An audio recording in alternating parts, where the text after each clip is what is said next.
Hello there everyone, it's me, Epic's What If, and today we have a brand new episode which is What If Naruto Had Future Sight? I've no idea where I got this from. I'm pretty sure I got this from somewhere. If you requested something like this is for you. So actually, before I get into this episode, I have just found out that about 85% of you are not subscribed to my damned channel. Why would you do this to me? I thought we had something special. So for this video, fuck, that was weird. So for this video, I'm gonna need 30 likes if you guys want to see a part 2 and 20 comments, because why not? Just comment down below anything at all. I mean, how you doing? How's your day been? Is your dog feeling alright? So let's get into the story. So our story starts with Naruto at the age of 10. Naruto was in his home playing around, chilling, doing some Naruto stuff, when a sudden surge of energy was felt inside the village. Naruto saw a portal open in his room, and there stood a very pale man with tattoos over his face. "Ah, Mr. Naruto Uzumaki, I finally get to meet you." The man says he's Kazu Otsutsuki, and he's from the future.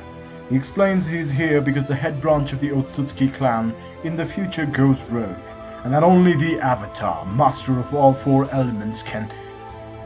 Oh wait, no. That only Naruto can prevent such a future from coming true. Then Katsu puts his hand on Naruto's head, and his eyes begin to glow. "I, Katsu Otsutsuki, give you my gift of future sight. Prevent this world from its impending destruction, Naruto, for only you can prevent our doom."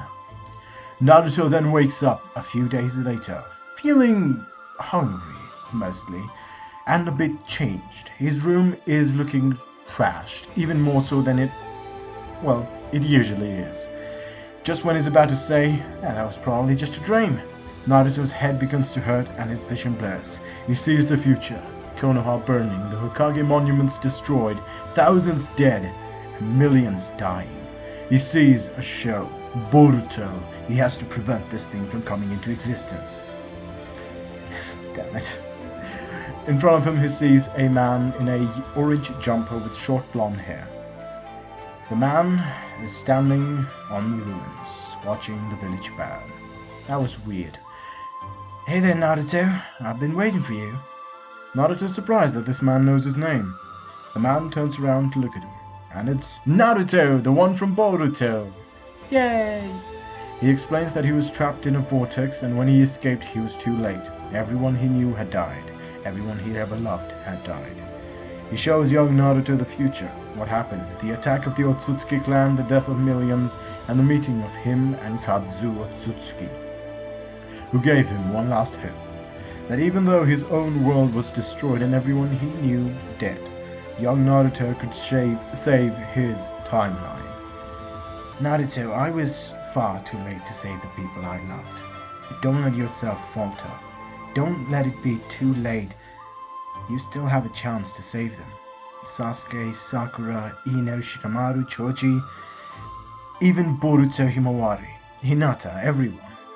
The older Naruto then touches young Naruto's head and melts into a flash of golden light, and goes within Naruto with the words, "Save them all!" being heard in the air. Naruto wakes up, to a knocking at his door. There was Kakashi Hatake, who was sent by the third Hokage to check up on Naruto, as he's been missing for a few days and strange noises were heard from his room last night. Now normally people wouldn't care, but this is Naruto's room, so obviously no girls are visiting him. Where are the strange noises coming from? Naruto looks slimmer than normal, as he's not ate anything in the past 3 days. When Kakashi sees Naruto, Naruto explains that he was just busy studying for the exams, as he does not want to reveal the future to Kakashi, in fear that something might go rogue. At which point Naruto's stomach begins to growl. Kakashi laughs and asks Naruto if he's had anything to eat, and if not, where would he like to go to have some food. Naruto is about to say Ichiraku ramen when his vision begins to blur and his head begins to throb. Naruto sees Kakashi laying on the ground, his head bleeding, his clothes tattered, and him slowly dying. Naruto sees a man who is rather tall and is very, very pale, who looks kinda like Kazuo Tsutsuki. Kill Kakashi by cutting his head off and putting it on a pike. Viva la Revolution style. Anyway, where was I? Right, so Kakashi dies in the future.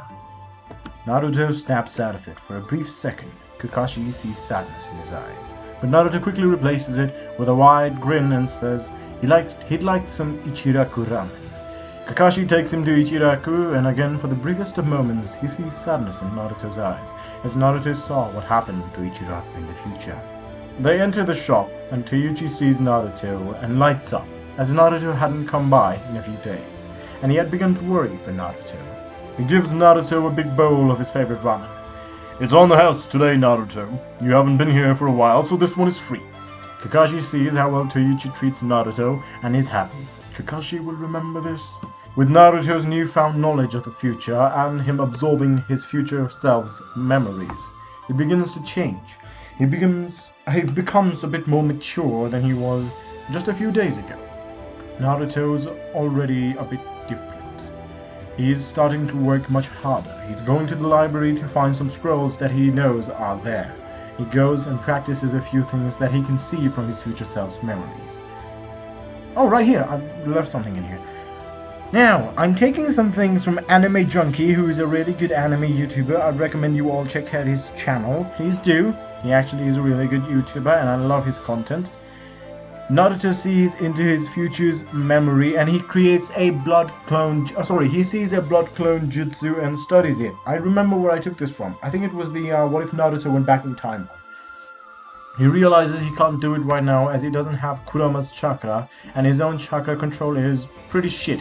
Naruto trains for days on end. He sees his memories, he sees what he has done, and he sees what he needs to do to beat Kurama, to befriend him, and to eventually become strong enough to be able to save the future, hopefully. Naruto, every time he looks at somebody, he sees what happens to them in the future. This creates a lot of headache situations, as every time he flashes in the future, his head begins to throb, and the more he uses it, the more painful it becomes. So for instance, if he just saw someone's future and he sees someone else's future like 5 minutes after the fact, then his head will hurt massively. If it does that a few times, it'll be like he has a migraine. If he does that a few dozen times, well, he dies. So Naruto does it in moderation, but every now and then he uses it to, see the future for someone, what happens to them, and, what he should know about them, essentially. His ability is not perfect, as he can only see glimpses of the future and doesn't know everything, but he can pinpoint a few things that he knows happens in the future. You know what? It's mostly for plot convenience. If I feel like Naruto should know something, he'll know something. If not, fuck off. It's simple enough. So, Naruto begins learning the blood clone jutsu and begins training himself more and more. His grades in the academy grow. Of course, Iruka-sensei is fucking ecstatic. He's like, Naruto's getting smarter! And in the school itself, he becomes better friends with Shikamaru Choji and all the rest, and his rivalry with Sasuke grows better. Sasuke sees that Naruto's improving exponentially, so he himself trains to make sure that Naruto doesn't surpass him. So there's a bit of a rivalry going on there as well, but Naruto tries to make conversation with him, tries to make sure he's good to Sasuke, because he sees a few things in the future, and he knows that Sasuke and him do become good friends in the future.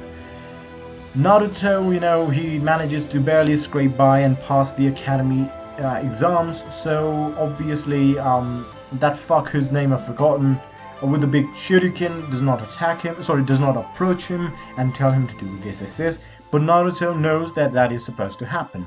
So Naruto, essentially stands guard around the Hokage's building, because he feels if that fuck, whatever his name was, doesn't do it with Naruto, he'll probably, coerce some other kid into stealing the scroll of sealing. And of course, it does happen. Another failed ninja, or rather, Genin, does come to the Hokage's monument, trying to be sneaky, but Naruto was waiting for him there. Naruto knocks him out, takes the scroll, and of course, due to his training, he manages to do the transformation jutsu, which is kind of why he passed, because, you need to do that. And transforms into the student, takes the scroll to Mizuki, where he knows Mizuki will be. Naruto reaches the forest and he sees Mizuki, and Mizuki's like, good job kid, now hand over the scroll so you can pass. Naruto, pretends to hand over the scroll and suddenly poofs away. Just disappears into a cloud of smoke.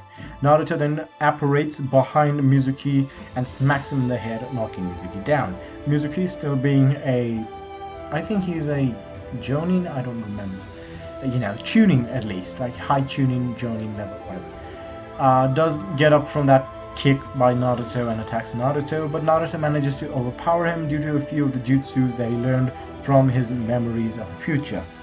Naruto barely manages to beat Mizuki and, of course, takes a glance at the scroll of sealing, and thanks to his memory power at this point, manages to essentially, because he was the Hokage, gets the information about the scroll of sealing from his memories and it seals it in there, so he knows what the scroll of sealing contains. Naruto then takes this scroll of sealing back to the third Hokage along with a unconscious Mizuki and tells him about what's happened, and the third Hokage is bloody impressed. He's like, how the fuck did Naruto manage to do that? And he, sends a few people to investigate Naruto to see what's actually happening with him. And that is probably where I'm gonna leave this episode. I think you guys could notice that after 7 minutes in the video, I ran out of script to read, so I had to, go solo, go YOLO, and completely randomize the latter half. It is still where I want the story to go. It's still following the cliff notes that I have for the story, so more or less this is kind of where it's going. In the next episode you guys will see something bloody impressive, I promise you that, which will probably come out in a few days if I'm not lazy and if I have the script completed. I'll see you guys then. Until then, peace out. Don't forget to subscribe, please. It will make my day and won't take a second out of yours. Is there anything else? Oh yes, the two people who decide to stay until the very last second. Here's a Whittle song from Whittle Old Me. I think my guitar's out of tune and I'm too lazy to tune it right now, so suffer! I'm so thankful you stayed till the end. I'm so thankful, Just around the bend you see the sun button. Could you press it for me? Oh, press it for me. You'll see every week you content. Yeah, okay, that was bad enough. Fairly well to anyone still listening. Ugh.